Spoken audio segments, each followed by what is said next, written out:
উপজেলা স্বাস্থ্যসেবার মান উন্নয়ন ও বিকেন্দ্রীকরণে বদ্ধপরিকর সরকার, জানালেন প্রধানমন্ত্রী। ধাপে ধাপে বাস্তবায়নের ঘোষণা।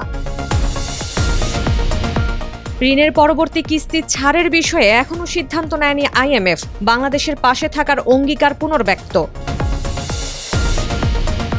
রোহিঙ্গা সংকটের স্থায়ী সমাধান রাখাইন রাজ্যেই নিহত, বললেন পররাষ্ট্রমন্ত্রী। প্রত্যাবাসনে আন্তর্জাতিক প্রচেষ্টা জোরদারের আহ্বান। যুক্তরাষ্ট্রের সঙ্গে বাণিজ্য চুক্তি জ্বালানি নিরাপত্তার সার্বভৌমত্ব ক্ষুণ্ণ করছে, বললেন দেবপ্রিয় ভট্টাচার্য। দ্রুত সংস্কার কমিশন গঠনের তাগিদ। মার্কিন অবরোধের প্রতিবাদে হরমুজ ফের বন্ধ করল ইরান। চুক্তি না হলে বাড়বে না যুদ্ধবিরতির মেয়াদ, জানালেন ডোনাল্ড ট্রাম্প। স্বাগত জানাচ্ছি দ্য বিজনেস স্ট্যান্ডার্ডের নিয়মিত আয়োজন টিভিএস রাত ৮টার সংবাদে। সঙ্গে আছি তামান্না খন্দকার। দেখছিলেন সংবাদ শিরোনাম, এবার বিস্তারিত। উপজেলা স্বাস্থ্যসেবার মান উন্নয়ন ও বিকেন্দ্রীকরণে সরকার বদ্ধপরিকর বলে জানিয়েছেন প্রধানমন্ত্রী তারেক রহমান। তিনি বলেছেন, বর্তমানে বিশেষজ্ঞ চিকিৎসক এবং উন্নত ল্যাব প্রায় সবকিছুই ঢাকা কেন্দ্রিক। এই বাস্তবতা থেকে বেরিয়ে এসে জেলা ও উপজেলা ভিত্তিক হাসপাতালগুলোর মাধ্যমে উন্নত চিকিৎসা সেবা নিশ্চিতে কাজ করছে সরকার।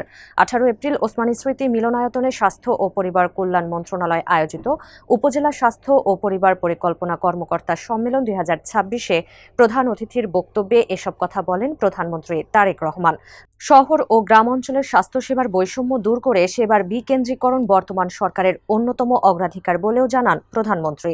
বলেন, কাজটি 1 মাস বা 1 বছরে বাস্তবায়ন সম্ভব নয়, ধাপে ধাপে তা অর্জন করবে সরকার। আন্তর্জাতিক মুদ্রা তহবিল আইএমএফের ঋণের পরবর্তী কিস্তি ছাড়ের বিষয়ে এখনও সিদ্ধান্ত হয়নি বলে জানিয়েছে ওয়াশিংটনে অবস্থিত বাংলাদেশ দূতাবাসের প্রেস উইং।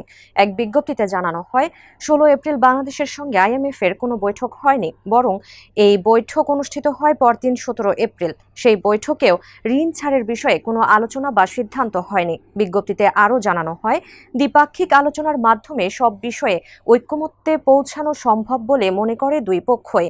বাংলাদেশকে অন্যতম উন্নয়ন অংশীদার উল্লেখ করে আইএমএফ জানায়, গণতান্ত্রিকভাবে নির্বাচিত সরকারের মেয়াদে উন্নয়ন সহযোগী হিসেবে ঢাকার পাশে থাকবে সংস্থাটি। রোহিঙ্গা সংকটের টেকসই সমাধান মিয়ানমারের রাখাইন রাজ্যে নিহত হয়েছে বলে মন্তব্য করেছেন পররাষ্ট্রমন্ত্রী ডক্টর খলিলুর রহমান। বাস্তুচ্যুত রোহিঙ্গাদের নিরাপদ, মর্যাদাপূর্ণ ও স্বেচ্ছায় প্রত্যাবাসনের জন্য আন্তর্জাতিক সম্প্রদায়কে প্রচেষ্টা আরও জোরদারের আহ্বান জানান তিনি।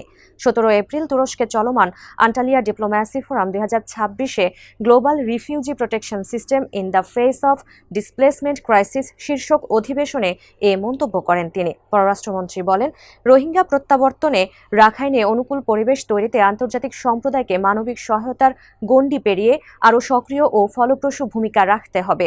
এ সময় আন্তর্জাতিক দাতা দেশগুলোর সহায়তা কমে যাওয়ার বিষয়ে গভীর উদ্বেগ প্রকাশ করেন তিনি। পাশাপাশি তহবিলের যোগান বাড়ানো, রাখাইনের স্থিতিশীলতা ও নিরাপত্তা নিশ্চিত করা এবং মানবাধিকার রক্ষায় জরুরি পদক্ষেপ নেওয়ার আহ্বান জানান তিনি।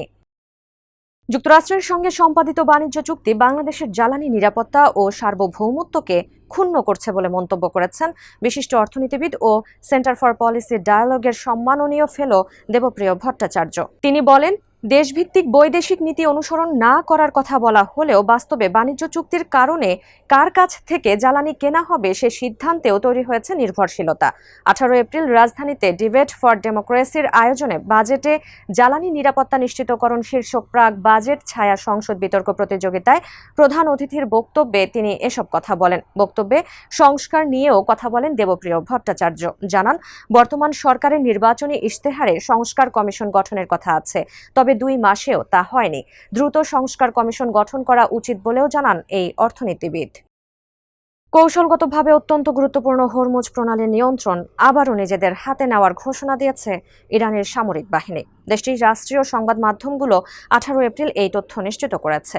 আইআরজিসির বরাতে ফার্স নিউজ জানিয়েছে, হরমুজ প্রণালী এখন থেকে আগের অবস্থায় ফিরে যাবে।